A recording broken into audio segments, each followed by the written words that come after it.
Hozir shunday zulmga botib qolganmizki, men bir video ko'rib, o'shani ko'rgandan keyin shu pat yostiqda yotgim kelmay qoldi. Yotmayman ham inshaalloh. Mana pat yostiqlarga pat solish uchun qarang. Bir zavodni ko'rsatishyapti. Ichida u zavodda o'rdakning tovuq shunga o'xshagan tirikligicha patini yulib olar ekan. Uni yana pat chiqarish uchun. Keyin qo'yib qo'yar ekan, yana bir oy deganda bechora zo'rg'a pat chiqaradi, yana tiriklik patini yular ekan uni. Ko'ryapsizmi qanaqa holatda yashayapmiz biz? Zulmning ichida o'tiribmiz, zulmning ustida yashayapmiz, zulmning ustiga bosh qo'yib o'tiribmiz. Hamma narsamiz zulmga to'lib ketgan. Ana shundan o'zimiz boshimizdan ham zulm ko'tarilmaydi-da. Biz yostiqda yumshoq yotishimiz uchun bechora tovuq mayada qancha azob chekyapti qarang.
Islandiyada Eydir Dudk deb ataladigan yovvoyi o'rdaklar yashaydi va ular butun dunyoda o'zining nihoyatda yumshoq va issiq eydir pati bilan mashhur.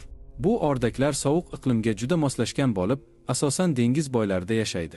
Urg'ochi eydir o'rdaklar tuxum bosish vaqtida kakragidagi patlarini yulib, inlarini shu pat bilan qoplaydi. Bu pat tuxumlarni qattiq sovuqdan himoya qiladi. Fermerlar va mahalliy aholi tuxumlar ochilib, jo'jalar uyani tark etgandan keyin o'rdaklarga umuman zarar yetkazmasdan uyada qolgan patlarni ehtiyotkorlik bilan yigib olishadi. Islandiyada bu jarayon qat'iy qonunlar bilan nazorat qilinadi. O'rdaklarni bezovta qilish, ularga shikast yetkazish yoki patini majburan olish taqiqlangan. Yigilgan eydir pati qo'lda saralanadi va bir necha bosqichda tozalanadi. Natijada juda yengil, ammo issiqni mukammal saqlaydigan tabiiy material olinadi. Shu sababli eydir patidan tayyorlangan yostiq va to'shaklar juda qimmat bo'lib, asosan hashamatli mehmonxonalar va maxsus buyurtmalar uchun ishlab chiqariladi. Eydir pati sun'iy materiallarga nisbatan uzoq yillar xizmat qiladi. Havo aylanishini yaxshi ta'minlaydi va inson tanasiga qulay muhit yaratadi. Aynan shu xususiyatlari tufayli Islandiya eydir pati dunyodagi eng noyob va qimmat pat turlaridan biri hisoblanadi. Keyingisi Nabiy sallallohu alayhi vasallamning zuhdi va ashablarining dunyodagi zuhdlariga misollar keltiriladi. Ibn Majah sunanida kelgan Ibn Abbos roziyallohu anhudan Umar roziyallohu anhu aytganlar: Men Rasululloh sollallohu alayhi vasallam oldilariga kirdim. Rasululloh bir buyurada yotardilar. Somondan to'qilingan to'shak. O'sha yerda o'tirdim, qarasam izorlari bor ekan. Ustlarida boshqa narsa ham yo'q. Bitta izor. Haligi badanlari yalang'ochligidan izordan tepasida yon boshlariga ta'sir qilgan. Botib ketgan ya'ni. Yana qarasam bir qism arpa turibdi. Bir so shunga yaqin, ya'ni taxminan 4 mud deyiladi, 2 kiloga yaqin. Va uyda bir chekkasida, g'urfani chekida qaroz turibdi. Qaroz degani bu daraxt bir bargi terilarni oshlash uchun ishlatilgan. Xuddi yozgi zamonda mana tuz shunga o'xshagan narsa yoki kislota deydi-ku, bu narsalarni tozalashda ishlatiladi. O'sha bir nimalar terilarni tozalash uchun ishlatilgan narsa xullas. Ishqor. Yana bir teri osib qo'yilgan ekan. Shu mana yuqorida aytilgan ishqor bilan terini tozalayotgan bo'lganlarda. Terini nimani tozalaydi desam, yangi so'yilgan hayvon terisini quritib, uni hidlanmaydigan qilib, keyin to'shak qilib ishlatish uchun ishlatiladi. Shuning uchun teri osib qo'yilgan, quritilyapti yani. Shunda Umar roziyallohu anhu aytganlar, men qarab ko'zlarim yoshlanib ketdi deganlar. O'zi shu yerda to'xtang. Bu qachon bo'lgan mana shu voqea? Rasululloh sollallohu alayhi vasallam ayollaridan arazlab o'tirgan paytlari bo'lgan. Va arazlashga haqlari bo'lgan albatta. Ayollari chunki Rasululloh sollallohu alayhi vasallamga shunaqa deb ular ham biz ham bir yashasak deyishgan-ku. Endi yashasak degan bizga o'xshab emas hozirgi zamonda. O'sha o'zlarining zamonlaridagi odamlarga o'xshab salgina bunday bir imkoniyatlar qilib yashasak deyishgan ular. Bugun bizni ichimizda ana shu Fotimangiz bo'lay ya Rasululloh. Qaniydi men Rasulullohning Oyshasi bo'lsam deyotgan ayollarga tegishli gap bu. Bunaqa hayotda o'zingni o'ldirib qo'yasan, qo'pol qilib aytganda. Bitta yig'lab chiqtab emas, o'zingni o'ldirib qo'yasan haqiqiy. Ha, yashalardim sen yashab ko'rganmisan o'zi? Ko'rgan bo'lsang ayt yashalardim deb. Ko'rmagan bo'lsang quruq gap bu. Chunki boshqa tushganda yasholmaydi buni ko'p ko'rganmiz tasdig'ini. Katta gaplarni gapirishadi, boshqa tushganda yasholmaydi. Xullas, ana shunda bo'lgan shu voqea. Rasulullohni hatto ana shu ayollari shikoyat qilib o'rgan bu narsadan, bunaqangi qiyinchilikdan. O'shanda Rasululloh bir oy ayollardan araslaganlar. O'shanda hech kim bilan gaplashishni istamaganlar hattoki. Hatto Abu Bakr Umarga ham kirgizishga ruxsat bermaganlar avvalda. Keyin Umar roziyallohu anhu kelib Rasulullohning oldiga shu Bilol roziyallohu anhudan yoki xizmatkorlardan qattiq iltimos qilib oldilariga kirib, mana shunda shu voqeani ko'rib Umar roziyallohu anhu yig'lab o'rganlar. Ko'ryapsizmi? Umardek shunday taqvodor, zohid kishi Rasulullohning holatini ko'rsa achinib yig'lab o'rgan. Endi o'sha zotni bilan yashash shunaqa holatda. Qanaqa og'ir bo'lgan bu tasavvur qiling. Odamlar tushunmaydi bu hayotda hozir. Ba'zilarga men kulgim keladi to'g'risini aytsam. Profillariga haligi paxsadan bo'lgan loysuvoq uyda qo'yib olib, keyin yonida bitta ko'zicha turadi. Bitta karavot turibdi. Ana shunday uy bo'lsa qani edi deydi. Yashab ko'rganmisiz shu gapni ayting. Siz menga yashaganmisiz shunaqa hayotda hech? Yashagan bo'lsangiz gapiring. Yashamagan bo'lsangiz qo'ying. Yashavering o'sha ganjkor uyingizda. Bunaqa hayotni orzu qilib, ertaga uni yasholmay keyin battar sharmandangiz chiqadi. Nima kerak katta gapirdi inson? Nima taqulun ma la taf'alun degan. Qilolmaydigan ishni gapirib nima qilasizlar degan. Men hech kimni haqoratlamayman, lekin ko'rganman shunaqa narsani. Tajribada, sinab, ana shuning uchun aytayapman. Havas narsa emas bu. Oson narsa emas. Ana shuning uchun aytayapmiz. Shunday Foruq qarab Rasulullohning hayotiga yig'lab o'rgan bu paxsa uyni ko'rib ya'ni. Keyin Rasululloh sollallohu alayhi vasallam qarang dedilar. Ma yubkik ibn al-Hattob. Nima seni yig'latyapti ibn Hattob deganlar. U kishi aytganlarki, "Ya Nabiyulloh, nimaga meni yig'lamay? Buyurani qarang, yon boshingizga qanaqangi botib ketibdi" deganlar. Mana u xazinangizda men hech vaqoni ko'rmayapman degan. Ya'ni haligi xazina deganda ham ovqat turadigan shkaf deydi-ku hozirgi zamonda. O'sha yerda aytdik-ku, bir to'rt hovuch arpa turgan bo'lgan faqat. Amma yerda Kisro bilan Qoysar Miyochivoga anhorga botib yotibdi. Siz Allohning payg'ambari bo'lsangiz, safvasi tanlagan zot bo'lsangiz, sizni xazinangiz bu ahvolda bo'lsa degan. Nega yig'lamayman deyapti. Endi Rasululloh nima degan o'sha paytda qarang. Qo'shilib yig'laganlar Umar roziyallohu anhuga bunaqangi hayotda yashashga qodir bo'lgan odam bunaqangi hayotdan hech ham siqilmaydi shuni biling. U qo'shilib bechora men bechora deb yig'lavermaydi. Rasululloh sollallohu alayhi vasallam aytganlarki, ibn al-Hattob, ama tarda an takuna lana al-akhiratu wa lahum ad-dunya. Ey ibn al-Hattob, sen oxirat ana ulardagi dunyo bizniki bo'lishiga rozi emasmisan deganlar. Boshqa rivoyatda sen hali shakdamisan ey ibn Hattob deganlar. Yana bir rivoyatda sen hali ham tushunmadingmi ibn Hattob deganlar. Ya'ni nimani? U yoq kerak bo'lsa, bu yoqni kamaytirish kerak. Hech ham qiymating qilmaydi. Ikki qavatli bo'lish kerak, uni ham qilish kerak, buni ham qilish kerak. Qilavering, mayli ko'ramiz yoqqa borganda. Qancha narsalar boy bergan bo'lasiz, bu yoqni qilish kerak degan bu qanotingiz devoziga. Mana boshqa rivoyatda kelyapti, qarang, Muslim rivoyatida. Umar roziyallohu anhu aytganlar, men Rasulullohning oldiga mashrubada kirdim. Mashruba degani uyning tepasidagi joy. Uyga ana shu bir o'zlari kirib o'tirgan bo'lganlar, hech kim kirmagan. Rasululloh o'sha cho'pdan to'qilgan buyurada yotardilar. Yoki qalin kiyimda deyilyapti. Ba'zi qismi tuproqda yotardi, yana qarang deyapti Rasululloh. Ya'ni haligi to'shak ham o'zi somondan to'qilgan kichkinagina, sig'maydi bitta odam to'liq. Ba'zilar yerda yotibdi, ba'zi qismi Rasulullohning, ba'zi qismi o'sha somondan to'qilgan buyuraning ustida. Borligi yo'qligining ham foydasi yo'q deyarli. Faqat shu usti odamning tuproq bo'lmasligi uchun yotiladi uning ustida. Endi boshlarining tagidagi yostiqqa qarasangiz, u ham ichiga qurbani po'chog'i tiqilingan teri ekan deyapti. Teri yostiq. Endi hozir ichidagidek mana tovuq patlari tiqilinmagan, xurmani po'chog'i tiqilingan. Hozir shunday zulmga botib qolganmizki, men bir video ko'rib, o'shani ko'rgandan keyin shu pat yostiqda yotgim kelmay qoldi. Yotmayman ham inshaalloh. Mana pat yostiqlarga pat solish uchun qarang. Bir zavodni ko'rsatishyapti. Ichida u zavodda o'rdakning tovuq shunga o'xshagan trilligicha patini yulib olar ekan. Uni yana pat chiqarish uchun. Keyin qo'yar ekan, yana bir oy deganda bechora zo'rg'a pat chiqaradi, yana trillik patini yular ekan uni.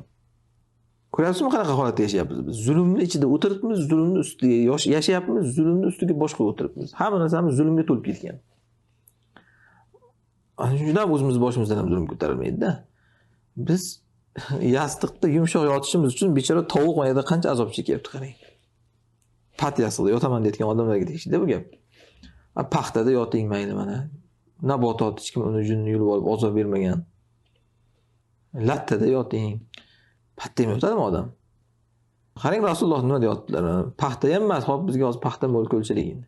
Rasululloh yotgan yostiqlari xurmani lifi deydi. Lekin nimasi bo'ladi xurmani? Pati ya'ni. Daraxt pati u. Pustlog'i shunga o'xshagan narsa. Ana juda bir yumshoq narsa emas u. Qattiq baribir. Ana shu terining ichiga tiqilingan yani. Teri yostiqda yotibdilar. Hozirgi bu nozik tabiatlarni qarang mana. Yostig'i har kun almashtirilishi kerak ekan yostig'idan ustiga nimasi.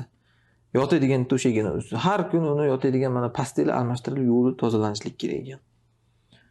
Ana shu uchun ham kerak bo'lsa ba'zilar janjal qiladi xotin bilan. Nimaga yostig'im ustidan ajratib qo'ymading? Yangisini kiydirmading? Nimaga to'shagini har kun almashtirmaysan? G'ijim bo'lib yotibdi, kir bo'lib yotibdi deydi.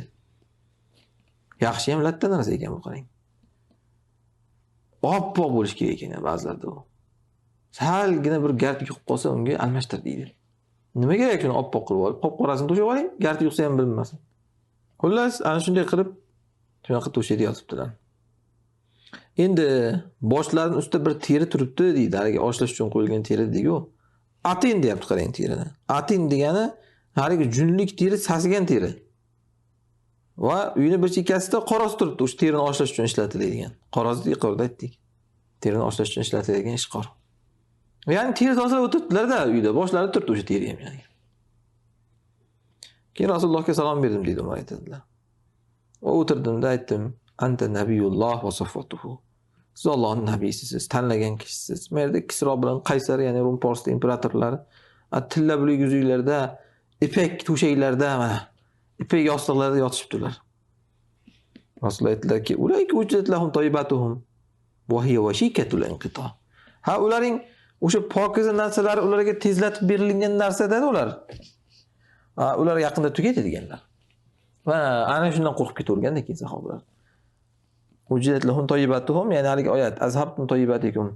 Pokiza narsalarni dunyoda tugatib qo'ydinglar sizlar, foydalanib bo'ldinglar ulardan deyilgan oyat bor-ku. Ana shunday qilib ular tugatib qo'yayotgan odamlar-da bular, yaqinda tugaydi deganlar.